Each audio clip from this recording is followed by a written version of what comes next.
Welcome to Arlington Street Church, gathered in love and service for justice and peace. Welcome to the soul of Sunday. We are Unitarian Universalists. Ours is an historic faith with a progressive theology. We affirm the worth and dignity of every being and that we are all deeply interconnected. We are bound to one another, not by creed but by covenant. And we are called to answer the call of love with open minds, open hearts, and open hands. Whoever you are, those of all nations, all creeds, all colors, all kinds of love, you are welcome here.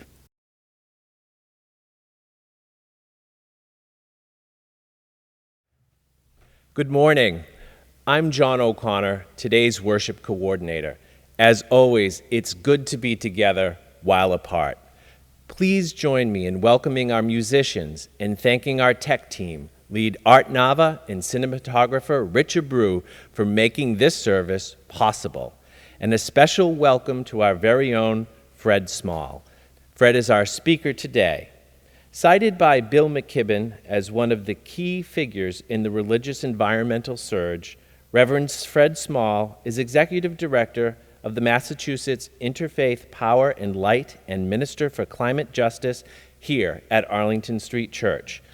A Unitarian Universalist parish minister for nearly 2 decades, Fred is also a singer-songwriter, composer of the LGBTQ affirming anthem, Everything Possible, and an environmental lawyer. Welcome to Fred. For those of you who are new to Arlington Street Church, a very special welcome to this beloved community. We'd love to stay in touch. Please take a moment now to fill out a connection card. The link is in the chat. If you haven't already downloaded today's order of service, it's available in the chat and on our homepage at ascboston.org.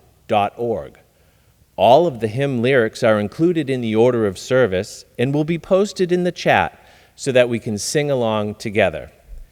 As we continue our greetings, let's all say hello in the chat and engage that Arlington Street spirit of welcome that transcends physical distance as we greet one another heart to heart. As we get ready to sing the first hymn, I want to give a very special welcome to the members of First Unitarian Church of Oklahoma City who are visiting today. I'm Hana Omori. Greeting and welcome from Osaka, Japan. Now let's sing the first hymn, 1000, Morning Has Come.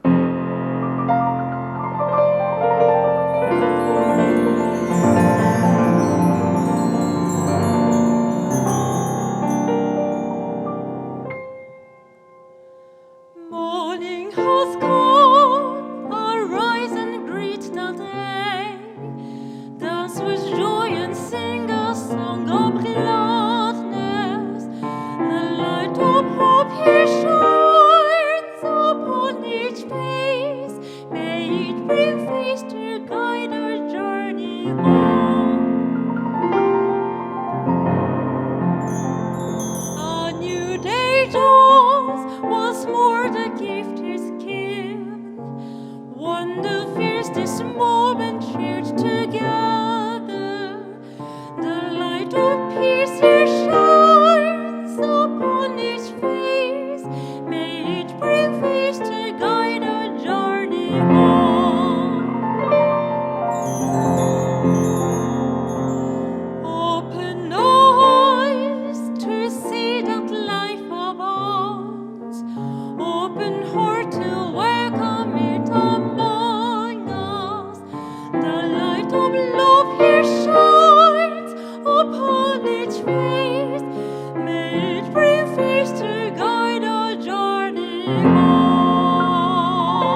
it is now time for our treasured ritual of sharing community candles of sorrow and joy. These candles were submitted on our website by the Friday evening deadline.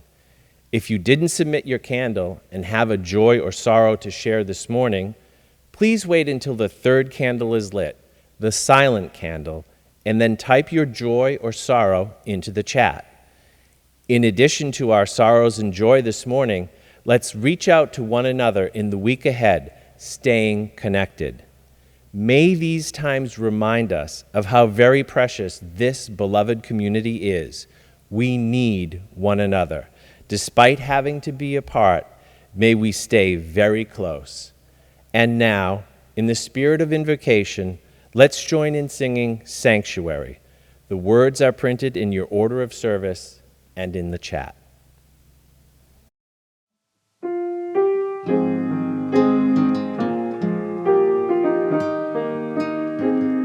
Open my heart to be a sanctuary, all made holy, loved and true. With thanksgiving, I'll be your living sanctuary for you. Some of us come today with heavy hearts. We open our hearts to you. A candle of sorrow and concern for the island nation of Haiti, which experienced a magnitude 7.2 earthquake on Saturday morning. Our thoughts, prayers, and concerns go out to this country, which has been so plagued by disasters, both natural and man-made. A candle of sorrow from Judy Horn. This candle is for Mordecai's friend Steve. You have friends who love you. They are your family. I pray that you will be at peace. A final candle of sorrow and concern from the Arlington Street Church community. July was the hottest month ever recorded in human history, according to new data from the National Oceanic and Atmospheric Administration. For the Earth herself, and for all the life she sustains, may we become better, more responsible stewards.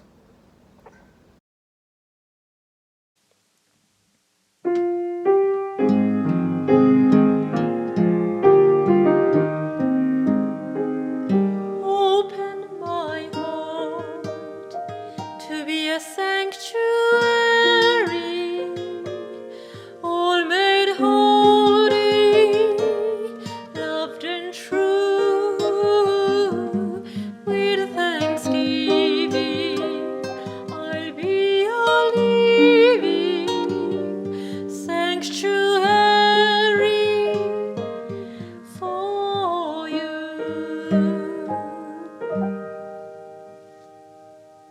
Some of us come today in joy. We share your joy. A candle of joy and welcome to the members of First Unitarian Church of Oklahoma City who are here with us on Zoom today. We welcome you and hope you will join us for coffee hour after the services in our breakout rooms. Welcome. A final candle of joy and gratitude for all our four-legged friends, our birds, our fishes, and yes, even our plants in the garden. When we talk, you listen.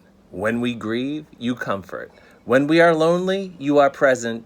When we celebrate, you wag your tail and ruffle your feathers. Thank you.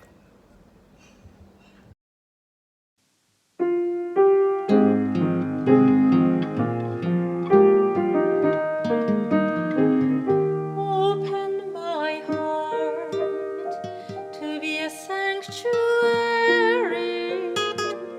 all made holy, loved and true. With thanksgiving, I'll be your living sanctuary for you. Open my heart to be a sanctuary,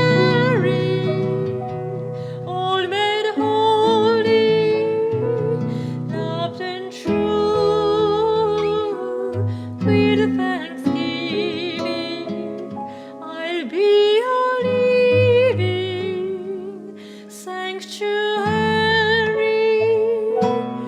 for you. For all the sorrows and all the joys we hold in our hearts, we light a silent candle to remember and to rejoice. May the peace of this sanctuary enter into our hearts as we share a quiet moment together, breathing our prayers for ourselves, for one another, for our country, and for the world. Amen.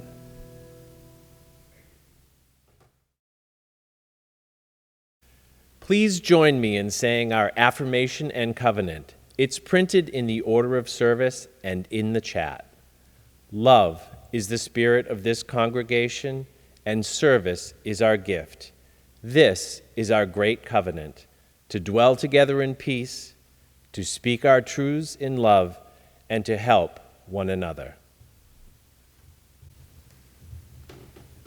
El amor es el espíritu de nuestra congregación y el servicio es nuestro regalo. Esto es a lo que nos comprometemos, convivir en paz, hablar nuestras verdades con amor y ayudarnos los unos a los otros.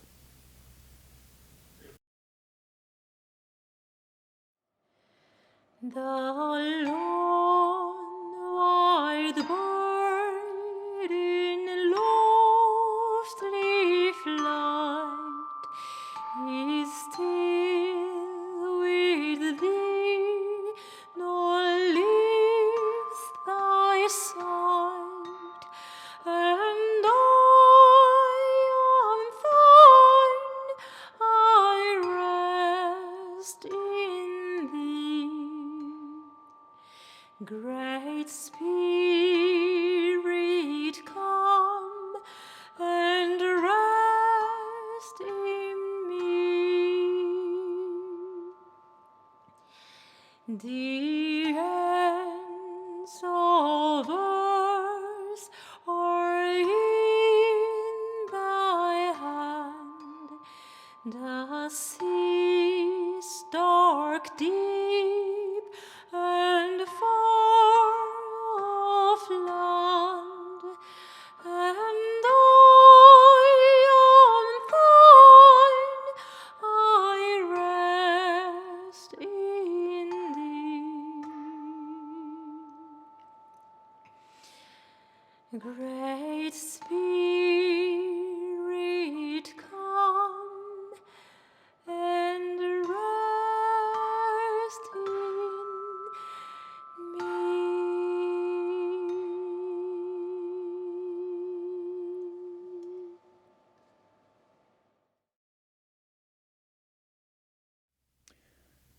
Though it was only the first week of June, the sun burnt fierce in the noon sky as the temperature soared into the 90s. 2,000 of us marched down a narrow Minnesota highway, barely 100 miles from the Canadian border, to stop Line 3, the tar sands oil pipeline, violating indigenous treaty rights and menacing both the global climate and the health, safety, and sacred traditions of the Anishinaabe people in its path. I followed the first wave of indigenous water protectors as they stepped off the broiling asphalt and descended into the muddy headwaters of the Mississippi River. Ignoring the no trespassing signs, we slogged 100 yards through mud tugging at our ankles to a wooden platform where we would establish Camp Firelight, a nonviolent occupation of the property of the Enbridge Corporation. Noticing my clerical collar, an Anishinaabe elder called out, "Do you feel baptized, Father?" I did. I traveled to Minnesota not simply to make a political statement. I went there on pilgrimage as an act of devotion and atonement. My ancestors were colonizers as far back as the Mayflower, While I'm not responsible for their wars against native people and their theft of native lands, I benefit from these crimes in countless ways every day. I can't change the past, but I can demand justice in the present. As an environmental activist who is also a person of faith, I turn more and more to indigenous wisdom and spirituality for guidance. Immersing myself in the headwaters of the Mississippi, I felt powerfully the interconnection of all things, the river and the sky, the two-legged, the four-legged, the winged, the finned, and everything green. Of course, we didn't stop Line 3. While Enbridge races to complete construction, courageous water protectors led by the GNU Collective, Honor the Earth, and the RISE Coalition, Resilient Indigenous Sisters Engaging, continue to put their bodies on the line, enduring brutal treatment at the hands of law enforcement directly paid for by Enbridge. And those who could shut down Line 3, from Minnesota Governor Tim Walz to the U.S. Army Corps of Engineers to President Biden, they just looked the other way. If you'd like to help stop Line 3, go to stopline3.org to learn how. It's been a tough year for those of us who care about climate justice and racial justice and public health and democracy. While Trump supporters continue to propagate the big lie that the 2020 election was stolen from him, GOP-controlled states enact voting restrictions with the stench of Jim Crow. After momentary relief that the worst of the pandemic might be behind us, the Delta variant comes roaring in. Climate initiatives that won't even accomplish what the science demands could die in the United States Senate or the Trump-packed Supreme Court. Speaking of climate science, the news is not good.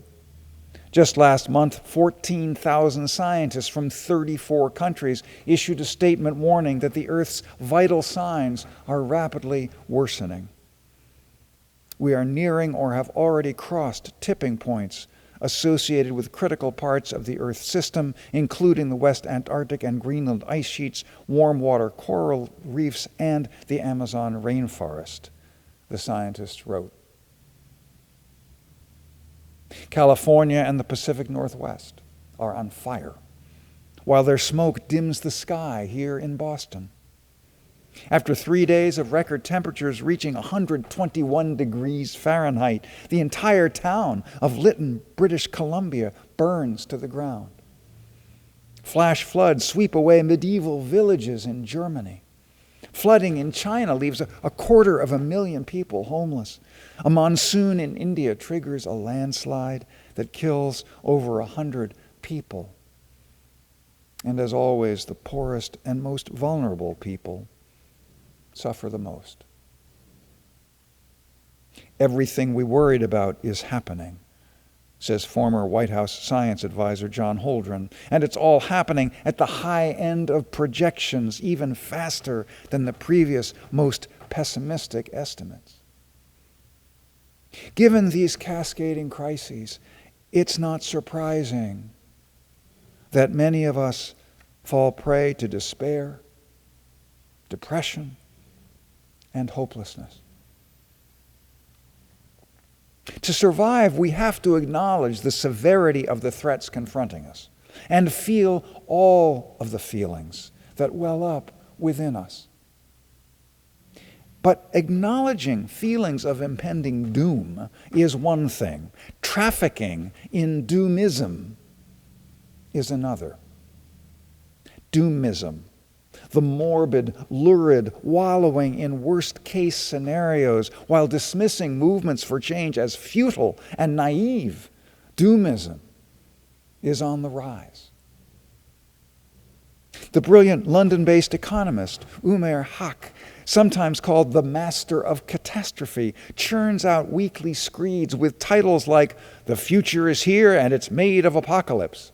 If it feels like hell on earth is descending, that's because it is. Does humanity deserve to survive? America is a smoking fascist dystopia.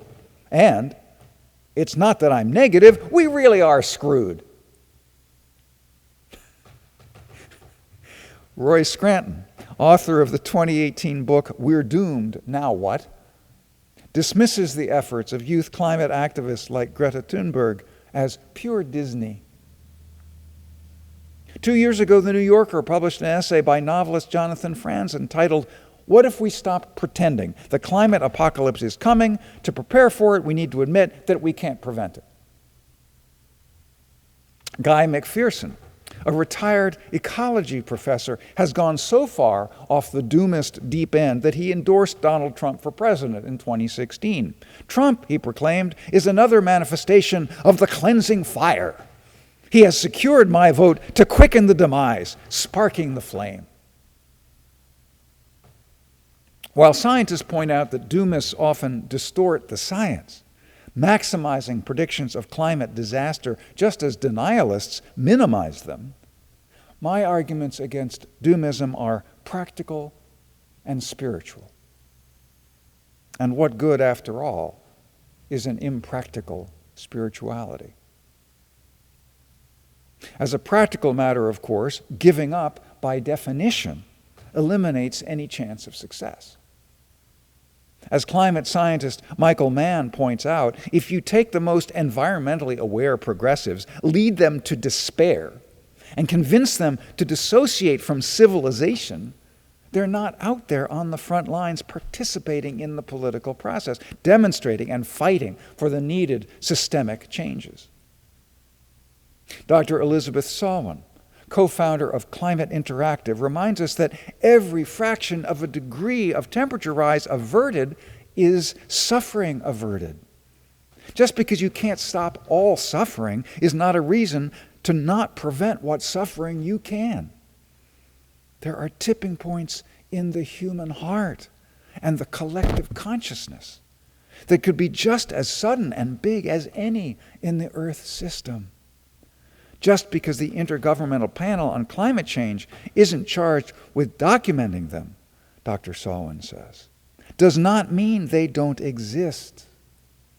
Latent, stirring to life. I remember a story from my childhood about two frogs who fall into a bucket of cream. The sides of the bucket are steep and slippery, and no matter how they try, they can't climb out. They kick and kick to stay afloat, but as hours pass, they grow exhausted. "We're doomed," one of them gasps, and slips beneath the surface for the last time. The other keeps on kicking through the long night.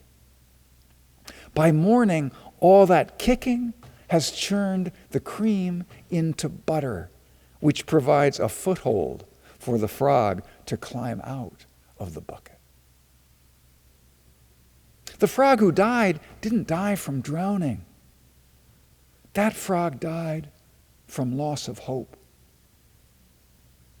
Simply by persisting, the surviving frog remained open to unimagined possibility. Spiritually, if we give up, we forfeit our integrity. Our lives are drained of meaning and purpose. When we abandon hope, we betray both our ancestors and our descendants. Hope is different from optimism. Optimism is an expectation that things will turn out all right. Hope perseveres regardless.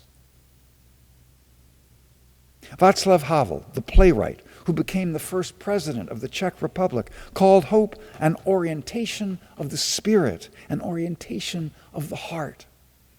It transcends the world that is immediately experienced and is anchored somewhere beyond its horizons.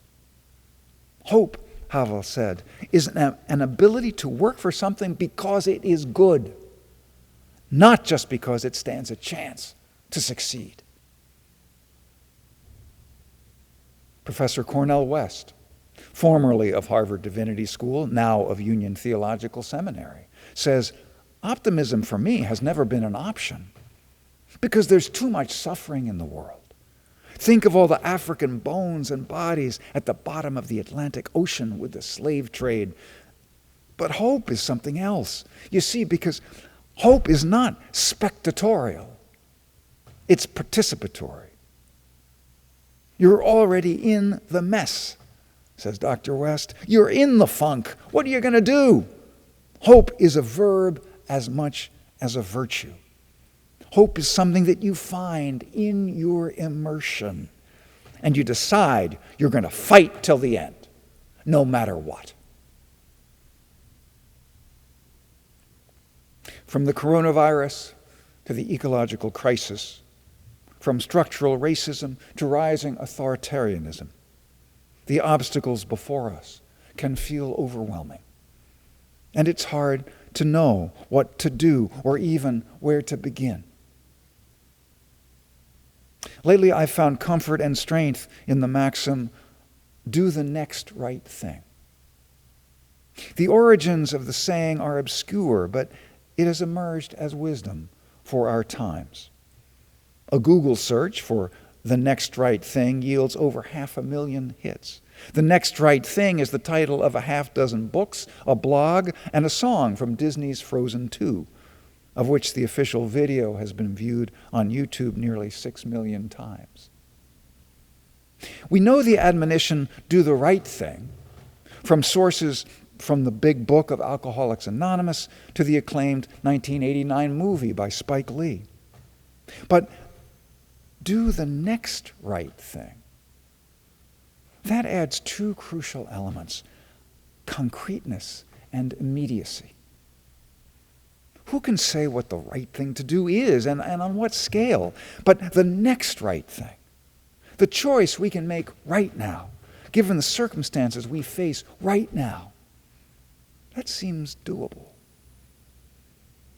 Whatever happens, no matter how dispirited or disoriented I may be, I can do the next right thing, even if it's just dragging myself out of bed in the morning, or, for that matter, deciding to stay in bed and get some rest, or planting a garden, or leading a movement. Whatever we do, we can't do it all. We have to choose how to spend our time, where to concentrate our attention, where to invest our energy. And since everything is connected, every next right thing we do advances the whole. I am primarily, though not exclusively, a climate justice activist. If you work primarily for immigrant justice or voting justice or racial justice or LGBTQ justice or indigenous justice or reproductive justice, you do that work for me as well as I do my climate justice work for you. Lifting up the interconnections among all these issues in a diverse and complex and powerful ecosystem of justice making. Whatever the future holds for us, you and I, each and every one of us, will always have the power of choice. The power that Viktor Frankl, even among the horrors of Auschwitz, called the last of the human freedoms, which can never be taken from us. The power to choose one's attitude in any given set of circumstances, to choose one's own way. Instead of bemoaning our fate to be born into times like these, we could embrace the opportunity to face challenges unprecedented in human history with courage, creativity, determination, and devotion. We are exactly the right people for the tasks placed before us. We were made for this. There is only one question, wrote the late poet Mary Oliver. Her one question is not, will the polar ice caps melt? It's not, will nations stand or fall? It's not, how will we survive? For Oliver, the only question is how to love this world.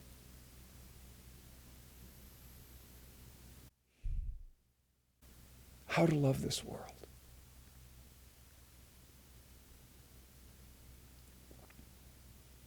In a prayer circle at LaSalle Lake, the morning of the Line 3 protest in Minnesota, I was privileged to hear Ojibwe elder Mary Lyons, who survived a painful childhood, racism, and alcoholism to become a revered leader of her people and a champion for environmental justice. When I needed to hear a mother's voice, Mary Lyons says, hazel white hair, my beloved aunt told me this. We are blessed to have this journey. We are blessed to take each step on these paths. We were gifted with strength like no other. We have to pave a path for the nations yet to come. Life is good today. Life is good today.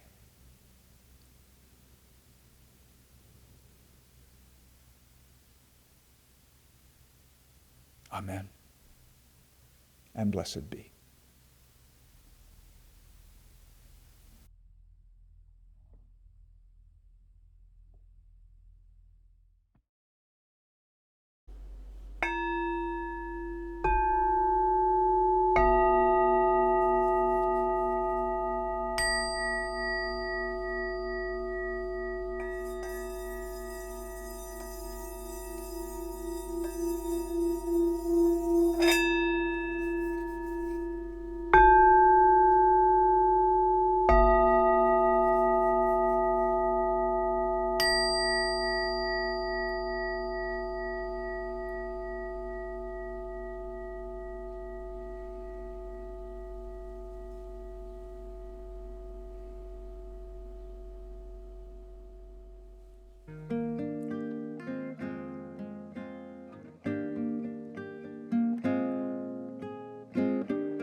I see trees of green, red roses too.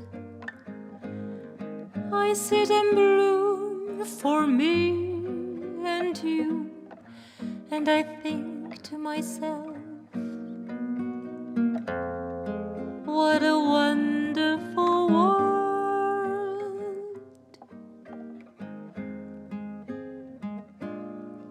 I see skies of blue and clouds of white, the bright blessed day, the dark sacred night, and I think to myself,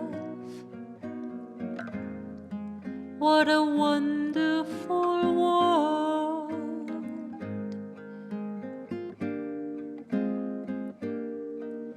The colors of the rainbow, so pretty in the sky, are also on the faces of people going by. I see friends shaking hands, saying, how do you do? They're really saying, I love you. I hear babies cry, I watch them grow. They learn much more than I'll ever know, and I think to myself, what a wonderful world.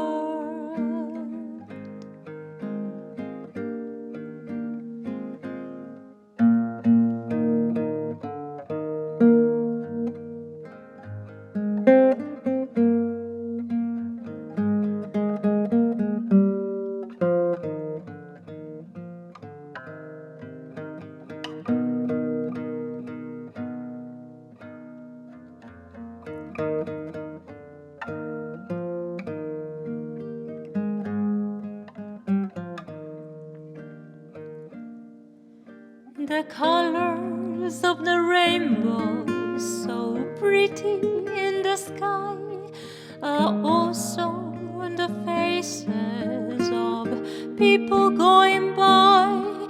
I see friends shaking hands, saying, "How do you do?" They're really saying, "I love you." I hear babies cry, I watch them grow. They learn much more than I'll ever know. And I think to myself, what a wonderful world.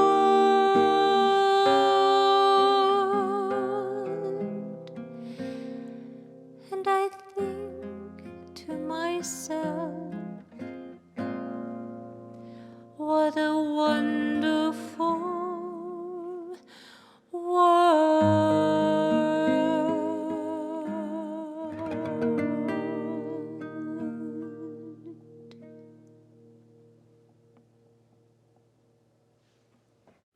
Friends, our generosity continues to astound everyone. Throughout the pandemic, we have continued to pay our staff and maintain our building. Arlington Street Church is entirely self-sustaining. Please take a moment now to join me in giving to our beloved spiritual community by filling our virtual collection plate. You can text the word GIVE, G-I-V-E, to 617-300-0509. You can scan the QR code in the order of service. You can visit our homepage at ascboston.org and click on the yellow Donate Now button. Or you can simply write a check and send it in to Arlington Street Church. Thank you for your generosity.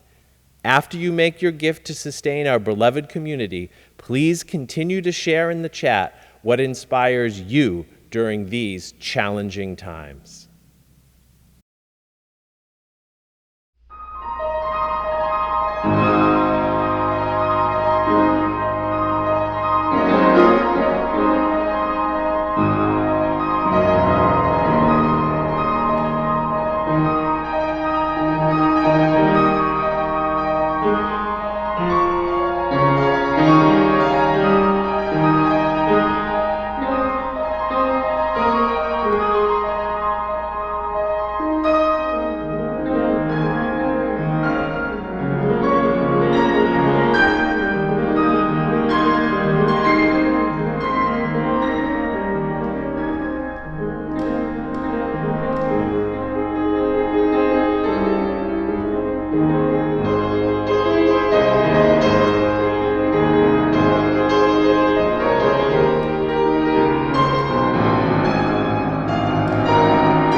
Be sure to check out our website at ascboston.org to find out everything that's going on at Arlington Street Church this week.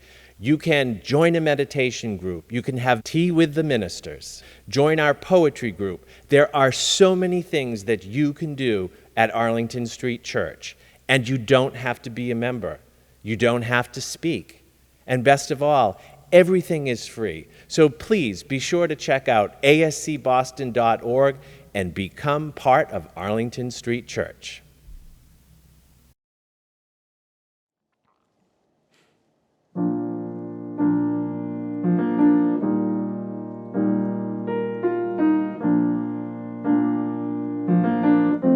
Comfort me, comfort me, comfort me, comfort me, oh my soul. Comfort me, comfort me, comfort me, oh my soul. Sing with me, sing with me, sing with me, sing with me, oh my soul. Sing with me, sing with me, sing with me, oh my soul. Speak for me, speak for me, speak for me, speak for me, oh my soul. Speak for me, speak for me, speak for me, oh my soul.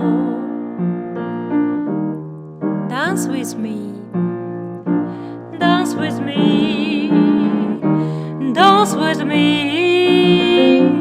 dance with me, oh my soul.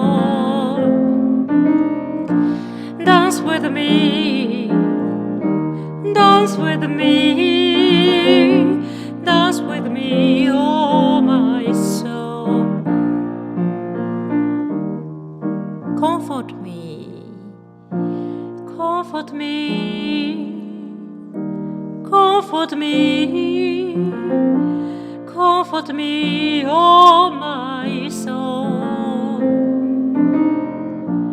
Comfort me, comfort me, comfort me, oh my soul.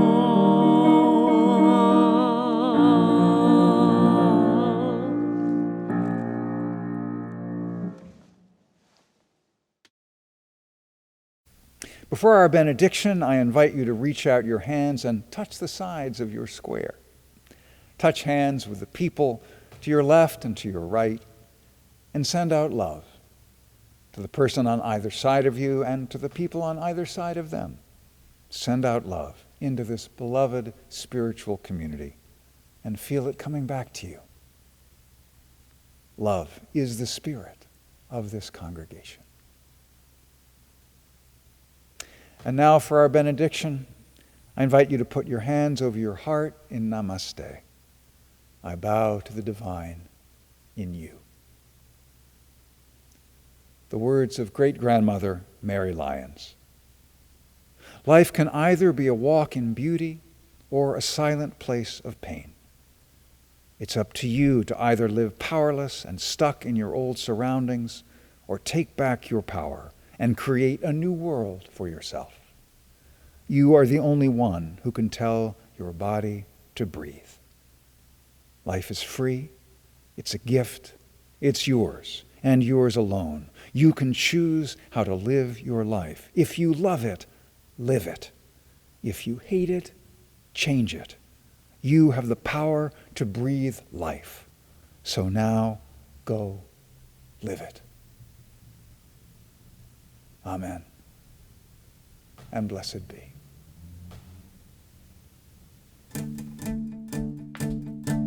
Where you go, I will go.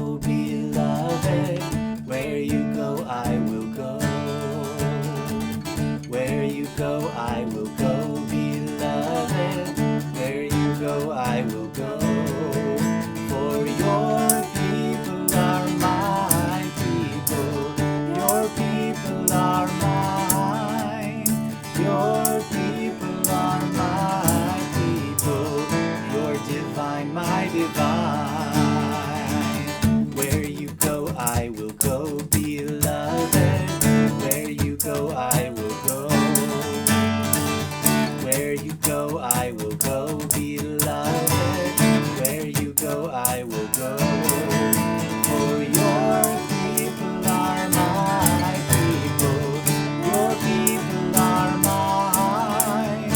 Your people are my people. You're divine, my divine.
Please visit ascboston.org for more information about this historic Unitarian Universalist congregation. Arlington Street Church, gathered in love and service for justice and peace.